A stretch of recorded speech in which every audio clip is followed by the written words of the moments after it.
kariha alhali ba ta son wannan mijin. Wai wa hiya kariha lizawaj, wai ba ta son aure ba, a mijin da aka aura mata ne. Wa hiya karihatun lahu ay lizawj, ba ta son mijin. Fa khayyaraha an-nabiy sallallahu ta'ala alaihi wa sallam, sai manzo Allah ya bata zabi. Wasu malamai sun ce wannan baiwa Allah sunanta Khansa, amma asali hadisin Khansa khaf nun sin da maddi sai hamza a ƙarshe.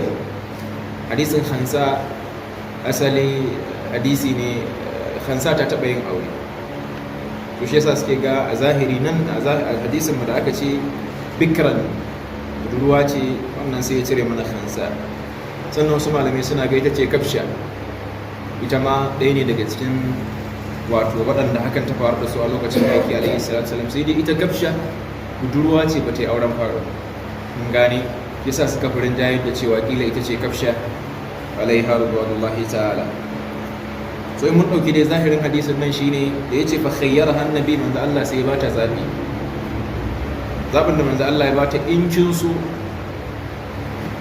kada babanki ya zama mutumin banza, za ki iya zama da mijin, amma in kin ga ki baki damu da wannan abun ba, kina so ki auri mijin da kike so, an baki dama za ki iya rafa ki nuna a warware wannan auren. Da Allah ya ce wannan zai warware, mun gane. Shine fa khayyaraha baina ibqa' az-zawaj aw fasakhihi,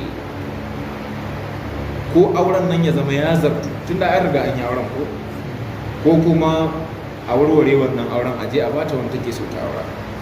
Kaga nan manzo Allah ya bata wuka da nama kenan, muna tare, ya bata wuka da nama, duk da kuma mahaifinta ya riga ya zartar da abin da ya zartar.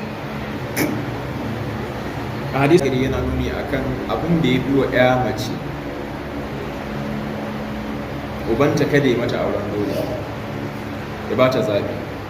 Ga wani nan a karatun da muka yi satin da ya wuce, idan uban ya ga kamar yarinyar hankalinta bai kwanta da abin, bai nusar da ita ya nuna mata amfanin auren wannan mutum, in gane. Amma kada ya ce tun da shi ne ubanta sai ya yi abin da ya ga dama. Idan ya yi abin da ya ga dama, mijin shi ma zai ga abin da matar ta ga dama, ƙarshe za ta dinga gasa mai aya a hannu, kuma har mutuncin uban ya zube, gane. Malam yake